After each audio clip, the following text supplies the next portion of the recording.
Kanda? Iya saya. Tapi walaupun begitu tetaplah kita berpantun. Karena petanda orang Melayu sikit banyak tetaplah pantun. Kalau nak tebang si buloh Cina, jangan rebah di tepi perigi. Kalau boleh saya bertanya, bila Kanda nak nikah lagi? Jadi kata orang pergi ke laut menaruh luka. Cucikan dapatan di tepi telaga. Saya. Ya kan? Kalaulah memang bercakap nikah, insya-Allah saya setia sampaikan ke surga. Masya-Allah. Insya-Allah. Ya.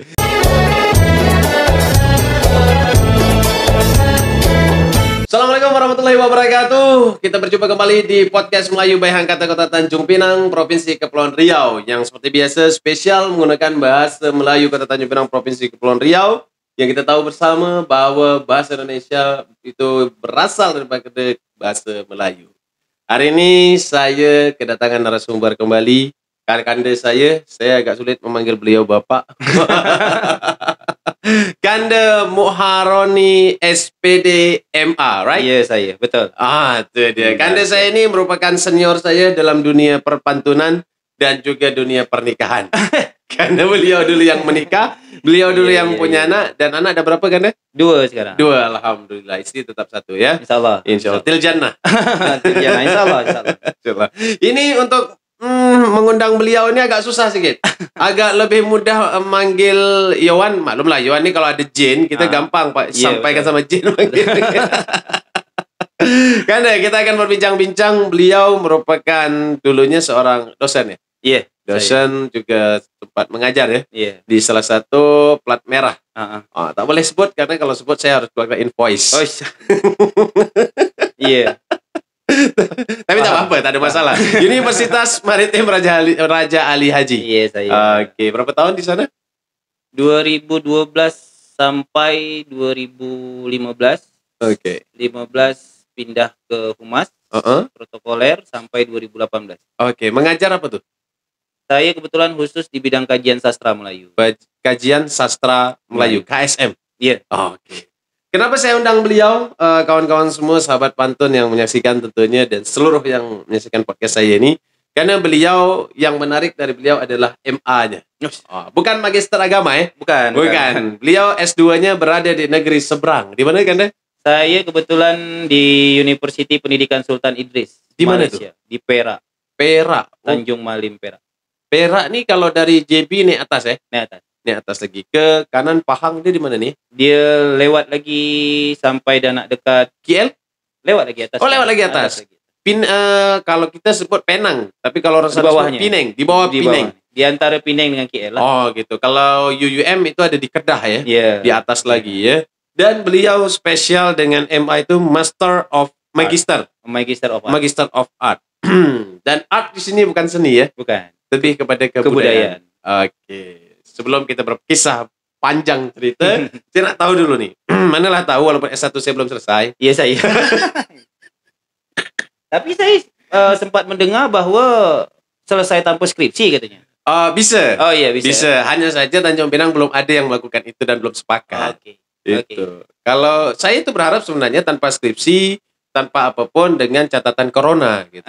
Cuma ternyata tak bisa. Ini kan sebuah hal yang tidak adil. Tidak kalau sila kelima tuh keadilan bagi seluruh rakyat Indonesia. Iya, karena adil relatif lah. Iya betul. Karena SD lulus tanpa ujian. SMP, SMA lulus tanpa ujian. Masa sarjana tak bisa? Tapi oke lah, itu aturan ya. Tidak apa-apa. Nanti kita disamakan pula antara mahasiswa dengan anak SD. Patah pula arti gitu kan. Oke Kanda, MA Magister of Art. Lebih kepada kebudayaan, spesialnya apa? Saya kebetulan di Institut Peradaban Melayu. Institut Peradaban. Memang ada? Memang saya. IPM. IPM. Kalau IPM bahasanya. Bahasa sana lah. Institut Peradaban Melayu. Kalau IPB Institut Pertanian Bogor. Kenapa memilih IPM? Jadi awalnya juga saya tuh merasa terjebak sebenarnya. Terjebak atau tersesat? Terjebak di jalan yang benar. Terjebak di jalan yang benar dengan nawa itu. Waktu itu kita bersepakat untuk membentuk atau menjadikan Tanjung Pinang sebenarnya Bunda Tanah Melayu. Oke. Sudah jadi belum? Hampir ya. Tapi kan mendekati belum. Mendekati. Jadi kena marah provinsi saya nggak tahu ya. Itu dia. Jadi memang ketika itu ada niatan dari kampus Plat Merah yang awak sebutkan Oke. tadi untuk Kita sebut saja umrah ya. Oke, mengkhususkan kajian kepada kajian kemelayuan. Oke. Sehingga kemudian kader itu disiapkan ada 3 orang terutama waktu itu Oke. yang membidangi bidang masing-masing. Jadi waktu itu saya dikhususkan ke pantun, kemudian ada Edi Kurniawan. Oh, Edi Kurnia. Oke, kanda saya juga ya. Itu dikhususkan kepada syair. Heeh. Kemudian ada kanda juga Karnasi. Karnasi, oke. Beliau dikhususkan di teater. Di teater. Berarti ada 3 ya? Ada 3. Teater Melayu, syair, kemudian pantun. Pantun. Kebetulan kanda di pantun. Nah, kami adalah generasi pertama waktu itu. Oke. Dan targetnya di generasi kedua nanti adalah yang bercakap masalah gurindam atau bercakap soal manuskrip, ada yang bercakap seterusnya dan seterusnya. Oke. Perkembangan waktu, perjalanan masa, kemudian akhirnya macam angkat-angkat ayam kan? Oh gitu ya. Maklum lah, kadang-kadang. Nah, itu bukan hanya bicara Melayu, tapi Indonesia juga begitu. Tak nak disalahkan.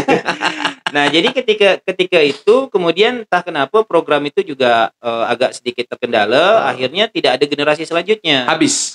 Pertama dan terakhir. Oke. Mungkin nanti ada lagi. Insya Allah. Karena kemarin juga sempat berjumpa dengan Pak Rektor tuh kan. Beliau juga sepertinya ada nawaitu nak membalikkan ke arah sana, tapi nanti kita tengok. Pak Rektor baru ya? Pak Rektor baru. Jadi apakah nanti memang betul-betul terwujud? Insya Allah. Moga-moga harapan gitu ya. Tapi kalau seandainya pun tidak, kita pun paham. Apa boleh buat? Apa boleh buat. Oke. Berarti berapa tahun di sana? Saya terdaftar 2012, di wisuda 2016 pakai skripsi. Oh, pakai skripsi? Pakai tesis. Oh, tesis. Oh, bahaya. Kalau gitu saya nak S2 pakai skripsi lah. Cepat saya buat nih. Pakai tesis. Tesis. Jadi artinya kalau ada yang menanyakan mana tesisnya, insya Allah ada lengkap. Ada ya? Ada lengkap. Oke, apa judul tesisnya? Saya kebetulan menganalisis nilai estetik di dalam pantun. Nilai estetika kalau bahasa Indonesia ya? Estetika di dalam pantun. Iya. Oke, itu khusus untuk pantun Melayu atau pantun secara universal? Kita ngambil sampelnya itu objek kajiannya di pantun nikah kawin. Oke. Jadi waktu itu? Waktu itu. Oke. Nikah kawin, jadi waktu itu sempatlah kita merujuk kepada bukunya Tok Tamrin Dahlan. Yang kemudian ada beberapa buku nikah kawin pantun yang kita jadikan objek lah. Dan kemudian juga secara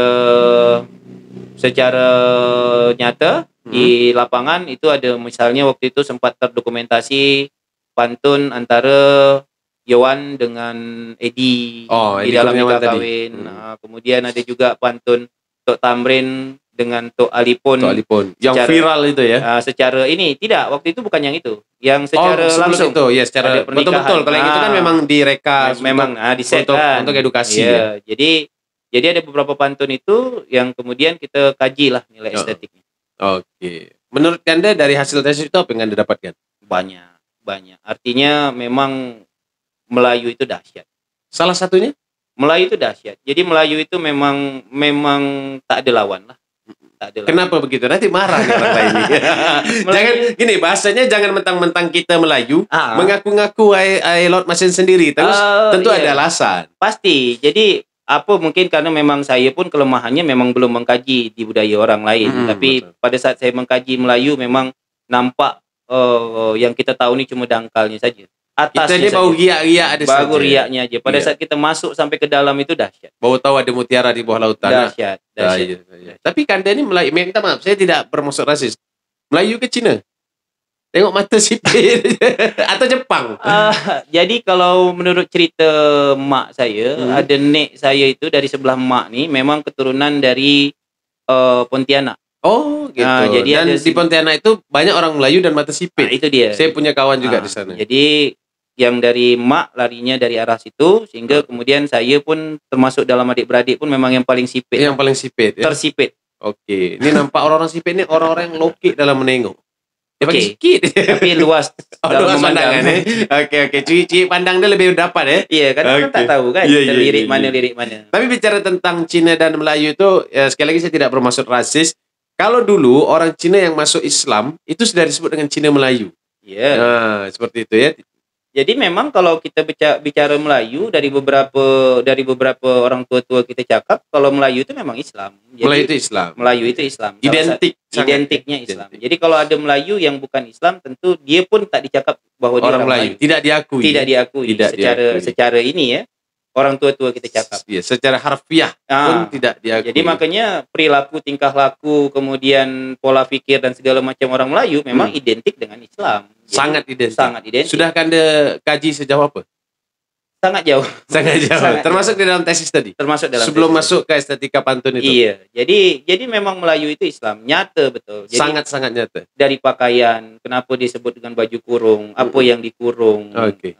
Dari cara bicara, kenapa kemudian muncul petatah petitih, kenapa muncul sampai ke jampi serapahnya pun juga masuk dalam kajian. Boleh kita bahas satu-satu nih. Kenapa muncul baju kurung? Itu dia, apa yang dikurung sebenarnya? Kenapa baju itu disebut baju kurung? Kemudian kenapa baju kurung tuh dia tidak longgar, tidak ketat, dia kemudian tertutup rapat, bagian-bagian mana yang mesti tertutup. Betul. Dan dia labuh ya. Itu dia. Sampai memang ciri berbaju di dalam Islam itu memenuhi ciri berbaju di dalam kemelayuan. Tidak membentuk lekukan. Itu dia. Kalau kita harus bincang kali ini, saya rasa untuk laki-laki tak ada masalah. Itu dia. Ya, jadi masalah sekarang adalah untuk saudari-saudari kita. Nah, dia seolah-olah pakai baju Melayu, pakai baju kurung, tetapi tidak terkurung. Nah, ini kan masalah. Apa pandangan Kanda, Muharoni? Banyak kalau pertanyaan macam gitu, tentulah kita balik lagi tepuk dada tanya selera. Balik ke pangkal kaji lah ya. Kadang-kadang kita ni dibenturkan dengan modern yang kehilangan tradisi atau kemudian mencuba nak memodernkan tradisi atau kemudian terjebak dengan itu ya. Itu dia. Tapi lupa pada adab sesungguhnya. Itu dia. Jadi kalau kita bicara soal adab pun memang kita tak dapat salahkan. Betul. Sebab di mana mereka mendapat pengetahuan soal itu? Iya. Bahkan atau hanya ikut-ikut saja. Nah, itu dia. Jadi maksudnya macam mana? Iya. Siapa yang mengajarkan adab itu? Sementara asal mulanya. Itu dia. Tapi ngaku Melayu. Itu dia. Dan kemudian pada saat memang tidak disediakan sarana media untuk belajar itu, yang punya badan pun tak nak belajar sendiri. Tapi tak nak mencari kan gitu. Tak mencari tapi mengaku-ngaku. Ini yang saya susah untuk paham. Kalau mengaku-ngaku itulah tadi kata orang tadi itu, dia mengaku-ngaku karena memang dia juga terjebak, dilahirkan dalam situasi itu. Memang terjebak ya? Saya rasa terjebak. Terjebak dalam kesalahan. Itu dia. Saya dah terjebak, salah pula yang terjebak. Kalau Kanda tadi kan terjebak di jalan yang benar. Ini terjebak dalam lopak yang salah. Itu dia. Jadi sebenarnya kalaupun memang nanti ini bagus, angkata luar biasa dahsyat, melalui podcast ni kita nak cuba mengingatkan, membuka mindset, membentuk bagaimana pola pikir yang sebenarnya. Mungkin dari sini kalau memang nanti banyak yang berubah cara fikir, cara pandangnya terhadap kemelayuan, ini dahsyat pahala awak luar biasa. Masya Allah. Semoga jadi amal jariah ya. Saya.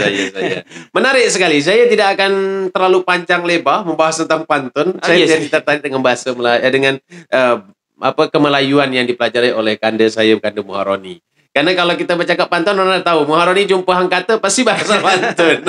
Saya pun memang dah close juga soal pantun. Saya memang tadi niatan ke sini itu memang tak nak berpantun juga. Oh gitu. Iya. Kita ambil sisi lain seorang Muharoni ya. Iya, saya. Jangan terbalik tepungkang, karena kalau di Tanjung Pinang ini kalau kita cakap Roni, dia ada 2 Roni yang dikenal ya. Jadi kalau yang pantun itu Muharoni. Ini sering sekali nih kalau cakap Roni orang terpikir Roni satu lagi. Oke. Jangan salah-salah. Pokoknya Roni yang pantun yang matanya sipit. Kanda? Iya saya. Tapi walaupun begitu tetaplah kita berpantun. Karena petanda orang Melayu sedikit banyak tetaplah pantun. Kalau nak tebang si buloh Cina, jangan rebah di tepi perigi. Kalau boleh saya bertanya, bila Kanda nak nikah lagi? Jadi kata orang pergi ke laut menaruh luka. Cucikan dapatan di tepi telaga. Saya. Ya kan? Kalaulah memang bercakap nikah, insya-Allah saya setia sampaikan ke surga. Masya-Allah. Iya. Kalaulah kata gitu air penuh tepi telaga. Iya saya. Banyak orang turun berkarang. Iya, kalau insya-Allah setia sampai ke surga, insya-Allah semua berkisah kasih dalam mulai sekarang. Memang insya-Allah. Kita yang menentukan itulah. Saya insya-Allah. Tapi kalau ada tak tutup juga pintu tu. Anissa ayat 3 di bawah. Nah, kalau ada bahas ini pasti Anissa ayat 3 yang di bawah. Iya, semakin ramai yang semakin kita bawa ke surga kan semakin bagus. Betul. Kalau masa kawin bawa ayat. Oke. Iya, itu intermezzo saja kan ya? Iya, saya. Tadi bicara tentang apa menurut Anda sehingga munculnya petatah petitih. Agak mungkin yang nonton agak bingung. Petatah petitih itu apa sih? Petatah petitih itu apa dalam bahasa Indonesia ya? Nasihat. Pesan. Ya. Pesan yang disampaikan dengan secara halus ya. Dia. Misalnya gini, kalau saya cakap tuh sebelum saya membuka bicara, izinkan saya, misalnya kalau ada salah dan silih dalam petatah dan petitih, gitu ya, dalam bercakap maksudnya, dalam bahasa pesan. Kenapa sampai muncul ada petatah dan petitih? Sebenarnya makanya itulah kita sebut dengan kekayaan Melayu tadi itu. Jadi Melayu itu menggunakan segala cara untuk kemudian menjadikan ahlil baitnya menjadi lebih baik. Jadi petatah petitih kalau misalnya yang ngetop saja misalnya. Gurindam itu termasuk Gurindam 12 termasuk dalam petatah petitih. Termasuk petatah petitih. Yang artinya berfungsi untuk menasihatkan, mengingatkan dan seterusnya. Makanya ketika kita sebut salah satu pasal dalam Gurindam 12 dengan Bapa janganlah durhaka supaya Allah tidak murka. Itu yang kemudian ketika nilai itu masuk makanya dahsyat. Dan kemudian bagaimana cara dia menyampaikan petatah petitih dengan kehalusannya, dengan basa-basinya, dengan tapi memang orang sekarang pun tak kenal basa-basi lah. Dia menghentam saja. Ibarat kata kalau dalam saya berpantun nikah tuh, sebelum saya buka pantun saya dan berpanjang kisah dalam madah, saya selalu sampaikan kalau terdapat salah dan silih dalam lidah saya yang tertatih, saya katakan seperti itu. Itu bahasa-bahasa orang dulu yang saya gunakan. Itu dia. Jadi kalau nanti terdapat salah, tolong betulkan. Terdapat khilaf, tolong ingatkan. Kalau bengkok, tolong luruskan. Gitu. Sekarang ini terjadi egosentris pada diri kita. Dan terkadang juga si pengucap juga hanya mengucapkan itu formalitas sebenarnya. Tanpa karena merasa dirinya. Itu. Pada saat nanti ada kritikan yang masuk segala macam, di situ pula diuji hati itu nerima atau tidak. Perasaan aku udah betul. Ini. Tapi saya sudah mengalami step itu, bagian itu. Fase itu udah lewat. Fase itu udah saya lewati dan itu alhamdulillah menjadi suatu pelajaran. Iya. Cuma saja sebelum kita itu tadi untuk introspeksi kita kan. Betul. Kita sudah ucapkan itu, saya pernah mempantun. Jadi ini sharing sedikit ya. Saya kebetulan mantun, setelah pantun saya dipanggil dengan orang tua. Jadi dia bilang, saya akui kemampuan awak dalam berpantun, kata dia. Tapi dia tak kasih saya berpantun. Kita kan kalau berpantun Melayu itu kan dalam adat nikah dia semarak kan, ketawa segala macam. Dia cakap tak boleh pantun adat itu ketawa-ketawa, dia bilang, karena ini hal yang sakral. Saya terima dengan lapang dada, mungkin dengan pola pikir dia, dengan mindset dia itu memang betul-betul diuji. Kita harus dibalikkan lagi. Tadi saya cakap apa, gitu kan? Itu diuji di situ. Iya, jadi memang pantun dalam nikah kawin pun kalau kita nak bahas secara rinci pun sebenarnya dari dulu-dulu ada orang berpantun dah cukup lama dalam proses itu. Ketika kita bandingkan referensi dalam tanda petik ya, kita bandingkanlah buku-buku kumpulan-kumpulan pantun nikah kawin. Saya punya dari Melaka, saya punya dari Johor, saya punya dari Singapura, orang yang mendokumentasikan pantun-pantun di dalam nikah kawin itu. Memang sebenarnya secara kaji kita tak melihat ada humor di situ. Secara totalitas ya. Kita tak melihat ada humor di situ. Tapi kemudian ini kita sebut dengan kepentingan suasana. Betul. Supaya dia tidak terlalu kaku. Kita mencoba untuk menghilangkan cemas si pengantin gugupnya, gemuruh dalam badan tu, kita bawakan ketawa. Silap-silap pengsan. Nah, itu dia. Berharap dengan cairnya itu kemudian muncullah kesiapan yang menyambut ijab tu jadi lebih baik. Betul. Itu nilainya ya. Nilainya di situ. Tapi kalau dikaji secara betulnya menurut tradisi memang saya tak melihat ada humor di situ. Sama sekali. Ini dalam bentuk tertulis ya. Dalam bentuk tertulis. Tidak melihat humor, kecuali memang ketika kita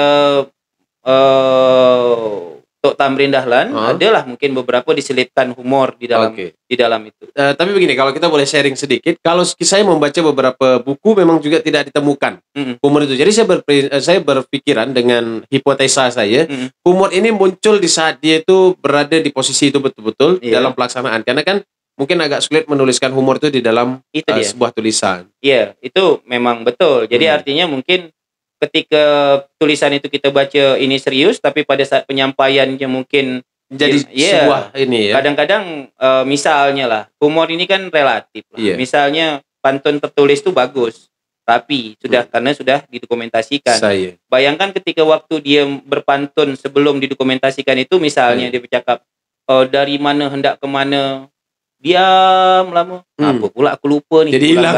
Itu juga sudah pancingan humor sebenarnya, yang bilang okey. Semacam ini, kadang-kadang saya menggunakan semacam kalau kita sebut tuh, misalnya kalau kita diberi trepak sirih yang pertama kali kan kita selalu memberikan kepada yang tua. Setelah itu kan ada pantun. Saya selalu berpantun seperti ini. Kayu sampan sampai ke hulu, hendak menebang si bulu Cina. Kenapa ayahanda disuruh dulu kalau racun saya tak kena? Padahal secara tertulis benda itu serius. Tetapi ketika kita sampaikan, orang ketawa gitu. Ini artinya punya luang gurauan gitu kan. Makanya relativitas di dalam menanggapi sesuatu, masing-masing kepala yang diciptakan Tuhan ini masing-masing pula, berbeda pula. Karena kalau kita kaji dengan bahasa saya tadi, kenapa ayahanda disuruh dulu supaya racun saya tak kena? Karena orang-orang tua dia lebih paham, dia lebih tahu penawar racun dibandingkan kita yang muda. Itu sebenarnya. Kalau kita kaji lebih jauh, tentu si pemantun terkesan tak sopan kan?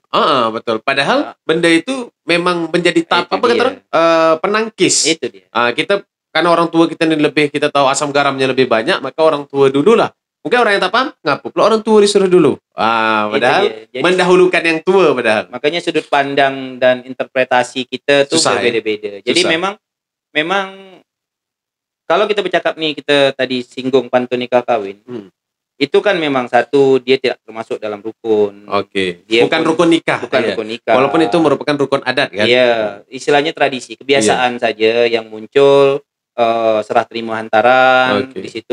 Disitulah kita tahu mana pengantin, mana mas kawin, dan di situ juga sebenarnya sarana untuk mengecek kelengkapan rukun itu tadi. Betul. Ada ke tidak?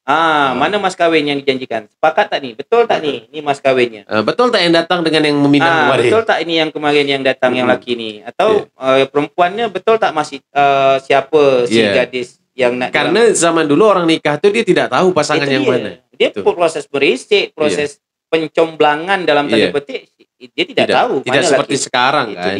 Dan memang di rukun nikah juga tidak harus saling kenal. Itu dia. Dia cukup ada mempelai pria, mempelai wanita, mas kawin, saksi, ijab dan kabul. Selesai. Saksi dan wali, ijab dan kabul, 5 cukup ya. Berarti kanda ini sebenarnya bisa juga. Bisa. Saya ikut aja. Masuk ke rukun yang kedua. Bisa. Tapi memang kalau yang kita yang sudah ada nih tentu dilengkapi lagi rukun yang ke-6. Apa itu? Surat kebolehan dari yang pertama. Tapi kan tidak tertulis, itu hanya kenegaraan. Etika saja. Iya, etika, dan itu hanya kenegaraan kalau sekarang kan. Secara agama bukan berarti ini memang aturan agama membolehkan. Membolehkan daripada memunculkan zinah dan lain-lain gitu kan. Tapi sudahlah, jangan bahas itu. Nanti kita sama-sama. Tapi memang saya tanda berapa kali kita berjumpa, pembahasan nikah lagi ini memang selalu ada dalam pikiran awak ya? Enggak, ini maksud saya. Saya mengkhawatirkan itu ketika memang nawaitunya ke sana itu memang lebih daripada hang kata nih yang saya pernah panjang lebar membahas ini. Maksud saya bukan masalah menikah lagi secara sisi nafsu ya. Tetapi kalau kita bicara tentang total manusia berarti dalam, siap untuk nikah lagi? Tergantung juga. Ini dia. Jadi bahasa saya gini, nak tuh nak, cuma berani itu tidak. Itu dia. Bukan berarti takut istri, tidak. Walaupun ada sikit lah. Paham. Sayang dan takut itu kan beda tipis. Betul. Bukan. Kalau kita bicara tentang total manusia, ini ngapa dari pantun? Kita dibahas pantun nikah, bukan orang pernikahan. Iya, oke. Kali lagi. Tapi itu tadi, kalau bicara total manusia di dunia ini kan 1:4. 1 laki-laki atau 3 atau 4 sekarang. Data BPS terakhir saya tengok 1:13 sekarang. 13. Nah, itu udah lebih pula kan? 13. Nah, sekarang kalau kita berpikir 1:13. 1 wanita untuk 1 laki-laki. Dia yang 1 dimaksud tadi kan laki-laki. 13 wanita. Kalau menikah 1 wanita, 1 laki-laki. So, kita punya kelebihan daripada 12 orang. Nak dikemanakan? Betul. Daripada mubazir dan nanti timbul tidak. Terlepas dari mubazir kan deh. Nanti daripada dia dengan dia 2012 atau 2013. Membuka data ini. Itu dia. Punya Berbual panjang dengan hang kata ini memang arahnya selalu saja ke sana. Ini kita kan bicara penyelamatan. Betul. Jadi memang saya dukung awak untuk menyelamatkan semua lah. Cuma saya harus belajar daripada yang tua dulu. Ya tapi kan secara logikanya begitu kan deh. Betul. 1:13 kan dia bilang. Kalau saya berpikir hanya 1:4. Okay. Kan dia cakap 1:13. 1 dengan 1 sisa 12 kan? Betul. Daripada terjadi macam kaum Nabi Lut. Betul. Dan itu pun hampir-hampir kita terlihat juga. Sudah terjadi. Betul. Itu efeknya gara-gara itu juga. Jadi ini sebenarnya ada proses permintaan persetujuan secara tak langsung sebenarnya. Tergantung juga. Penyelamatan kaum kan. Belum. Jadi macam mana nih kaum banyak yang tapi biarlah orang-orang mampu dulu. Iyalah. Kalau saya tengok awak mampu. mampu cakap aja. Iya, mampu. Kita minum dulu kan deh. Iya, saya. Kopi nampaknya. Ini luar biasa nih. Kan daripada kita bercakap terus pasal nak nikah lagi. Nanti bini saya marah. Betul. Sama. Pintu tak dapat, kita cari pintu lain pula kan? Iya pula. Senang aja. Iya. Senang. Maksudnya pintu depan tutup, pintu belakang kita buka. Iya, samping ada juga. Masih banyak pintu kan? Oke, kita balik ke pantun nikah kawin. Tadi buku-bukunya ada? Ada. Pertanyaan saya selanjutnya, boleh saya pinjam? Boleh. Oh, boleh. Oke. Cuma memang itulah tadi, boleh saya itu 80% mulut, 18% otak, 2% hati. Oh, gitu. 2% saja ya? Sebab begini, kita ni punya begini ya. Nak dicakap lokek itu tidak. Ini pasal buku atau pasal nikah lagi? Pasal buku. Oh, pasal buku. Buku. Jadi ada beberapa buku yang memang dalam tanda petik kita dapatkannya itu bukan gara-gara sulit. Kita pun kadang-kadang banyak buku yang saya punya itu tak sengaja jumpa. Gitu. Buku, sejarahnya. Itu dia. Tak sengaja jumpa, kita duduk di pustaka sekali buka-buka, ada buku ini rupanya gitu. Dapat ya? Dapat buku itu. Yang awalnya kita tidak mentargetkan dapat buku itu. Akhirnya kita dapat buku itu. Kita dapat buku itu, kemudian kita coba duplikat karena memang buku itu buku langka dalam tanda petik. Sudah susah ya? Sudah susah. Itu melanggar tidak? Apa dia? Melanggar tidak kita duplikat itu? Kan kita minta sama pengurusnya. Minta izin. Jadi dia fotokopi tapi menyerupai. Menyerupai. Jadi dia karena nak beli pun tak ada lagi. Tak ada lagi. Nah, kemudian buku itu kita bawa lah balik kampung dalam tanda petik gitu ya. Ada beberapa kawan datang tengok, bagus buku. Hilang. Boleh tak pinjam? Awalnya pinjam. Orang yang pinjam balikkan.